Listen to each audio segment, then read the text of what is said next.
Leo, what is up, Buttercup? Welcome to your general timeless reading. This is for Leo, Sun, Moon, Rising, Venus, and Jupiter placements. If you're new, welcome. If you're not, welcome back. My name is Jordyn. I'm a master Reiki practitioner and tarot reader. So if you want a personal reading or a Reiki session, book it down below. But let's get into it, Leo. 8 of Pentacles, 7 of Wands, the Star, 2 of Pentacles, and the Moon.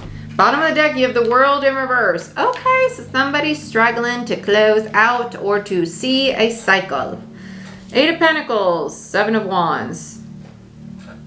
You're very, very determined to get to a 10 of Pentacles on something. This could be like having stability in your finances, your health, or relationships in your life. With the Star here, I feel like this is like, stop. It really does feel like that. With the 2 of Pentacles and the Moon, I feel it's almost like you have blinders on. Like you're going like so towards this one particular goal. The universe is like, I have something for you you're not seeing, and I need you to realize it. I need you to like take off the blinders and recognize what it is you're missing out on right now. With the World in reverse, yeah, this is challenging you to realize the cycle of chasing things that are not in alignment with you. Ace of Swords, your sword of truth, and Empress in reverse is my card of codependency.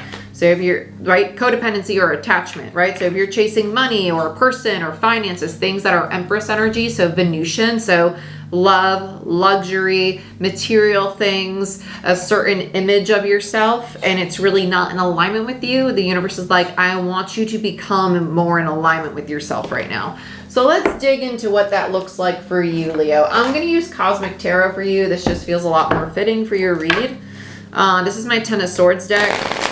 That's not a bad thing. It's actually a great thing because it means you're closing out a really painful, long cycle.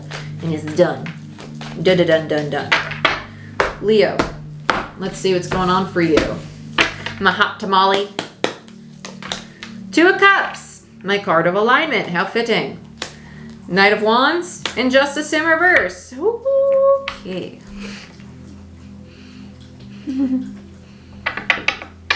You try really, really, really hard to go after things that make you feel good, which is normal, right? Who wouldn't go after things that make them feel good? But some things that feel good are not balanced. They're not right. They're not healthy, right? Like eating lots of candy makes me feel good, but it's not right. It's not healthy. It's not good for me. And I feel like this is you showing up, being more conscious of what it is that's in alignment for you, that you impulsively take action on, or what it is that feels good for you, I should say, that you impulsively take action on, and what it is that you should actually start really investing in and practicing. So let's see what else we got on the 8 of Pentacles. 7 of Wands, Queen of Cups, the World. So you have a habit of being really defensive about your emotional self, right? You're really loving, you're really caring, but you're really guarded. You're really guarded. And part of that is partially because you don't trust yourself, because you impulsively go towards things that make you feel good, but then you might get hurt by those things because you do it so impulsively. You don't allow any sense of stability to come in. When you have Wands and Cups together, it's like somebody who's like, oh my God, it's shiny, and they want to go after it instead of being like, it's shiny, but is it sharp, right? Pentacles, right? Is it sharp? Is it safe? Does it really resonate with me, or does it just look good momentarily, right? It's getting to know that side of you that knows to say, yo, let's press pause. Let's look at the 7 of Wands.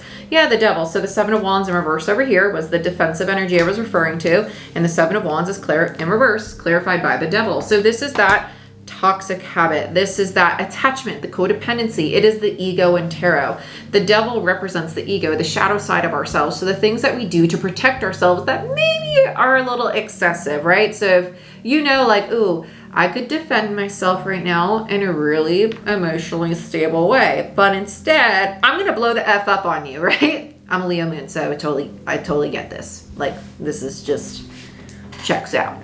Okay. 7 of Wands and the Devil. This defensive energy is one of those defense mechanisms that's in excess. It's not healthy. Okay. 10 of Swords. This is what's ending. Beautiful. Can always count on this deck. 10 of Swords. Do you see why I call it the 10 of Swords deck now? Tell me that's not graphic. That's pretty graphic. Good card. Emperor in reverse. This is distorted masculine energy. This is just like, this is so fitting for Leo energy and the shadow aspect of Leo. It really is. Because Leo's like super loving, super creative, wants to do all these things, really wants people to see like how much they give, but they give in a genuine way. And when they don't, they're like, I'm going to make your life hell because you didn't recognize all the love I was giving you. And so now you're not going to get any of it. It's a very stubborn energy, very stubborn. With the Emperor in reverse, you might have, this could also be father issues with the Emperor in reverse, or learning this conditional love, because that's really what this feels like. It's more of like a codependent, I'm going to punish you because you didn't react the way that I wanted you to, right? A codependent reaction with the Emperor in reverse here. It's my way or the highway. It's a very controlling energy. And so if someone's sitting in a lot of fear or really wanting to defend themselves, they can also become very, very controlling Emperor, right? Dictator, basically. Let's look at the star. This just feels gross. I'm just gonna be honest. This feels like someone just put a knife in my back, like right between my shoulder blades. It's almost like I know I could do this, but I don't want to. It feels like I know I could take a practical action, right? Here's the Pentacles. So we took the action with the Knight of Wands, right? Impulsive, but they're like, I know the right thing, the practical thing, the grounded, healthy thing to do. Nope, don't want to do it. Death. This is where the transformation's gonna occur, because the universe is like, you're resisting this divine intervention. I am going to present you with so many opportunities that you're forced to do this. 8 of Wands in reverse. They're like, I'm not moving forward. I'm too attached to this toxic habit of behaving this way. Lovers, it's time to make the conscious choice, right? So this is obviously affecting your relationship, but the Lovers is actually based off the story of Adam and Eve. So it's about making the choice, making the right decision. Don't listen to the snake. So funny. It's so funny. 2 of Pentacles, 6 of Wands. This is I'm laughing so much because this is just stereotypical distortion. It is. Like if you were to do a reading on any zodiac sign and just see them in their absolute shadow, it's this reading. It is this reading.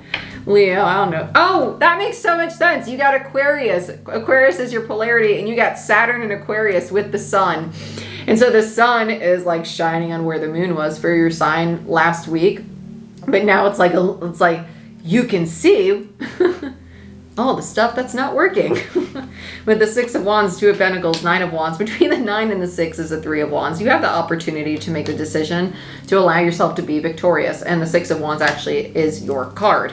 It's in the 2nd decan. It's about the victory. It's about understanding like, okay, I can still overcome this, but the way that you're overcoming, you're going to start to see it differently. So if you thought that, ooh, winning was like making them feel poopy, now you're going to realize, oh wait, winning is actually doing this healing and approaching things in a different way. Right? Yeah, Hangman. So you're being challenged to pause so you can have the new perspective, which is doing things the different way. Empress in reverse, there's our codependency. Yeah, so look at this distortion. I am loving. I am patient. I'm not controlling. That's all of this right here. And if this isn't you, it could be somebody around you, but this is like textbook, like somebody who's just hurting and doesn't know how to pull themselves out of the hurt. That's really what it all just comes down to. King of Pentacles, there we go. What they're going to realize, they need to open their heart and start to see themselves as the very thing that they despise. And they despise it because they know they could be it and they don't know how to do it. King of Pentacles, it's reliable, it's stable, it's calm, it's safe, it's secure, it knows how to build, it's the father, it knows how to create structures that last the test of time. And with the 2 of Swords in reverse, it's that I need to open my heart space in order to be receptive to this part of me, right? Instead of keeping it hidden in my subconscious mind that, oh no, like, let me demonize it, right? 8 of Cups. They're going to get to this place of realizing that they've been emotionally disconnected from the damn selves, not anybody else. Yeah, 7 of Pentacles. They're going to go through the understanding of, oh my gosh, I've been investing in things that are not in alignment with me, that just don't work for me. 5 of Swords, and that's what's kept them in this constant fight or flight or this constant state of conflict. 5 of Swords upright is external conflict. Inverted, it's internal, right? So it's the inner critic. This person might be hypercritical of themselves, or they might have that constant story of, oh my gosh, I can't trust them. They're doing something to deceive me. Like they're out to get me. Or no, they're only saying that to please me. They're going to stab me in the back, right? It's a fear of betrayal. It's a fear of the sky falling. It's fight or flight, a dysregulated nervous system, right? Get a Reiki session. It will help you see a lot of things very clearly. And will help regulate your nervous system the more regularly you do it. Because you're doing something to take care of yourself and you're co-regulating with somebody else. 9 of Pentacles. This is the lesson of the mastery of self. That's what's going on here. This is a major lesson in learning, okay, who are you? Really, what's your identity? Because you've been identifying with something that's not your authentic self for so long. And it's a place of really learning to trust in yourself. To say, okay, well, I can look at me any day and say, you know what? I don't want this anymore. I don't want to be like this anymore. I don't want to talk like this anymore, act like this anymore. I get to choose that. I get to choose that. I'm not doing it because of this person, because of that person. I'm choosing so. Allow yourself to sit in that space of knowing that you don't have to do it just because somebody else said it, but also be honest with yourself. If you're not doing it because your ego is stopping you from healing, because you don't want to give somebody the satisfaction of knowing that they were right. That's what relationships are for. They're meant to give us insight into ourselves that we might not always see. And that's okay, because sometimes we see some ugly shit and we're like, okay, you're right. I don't want to tell you, but you're right.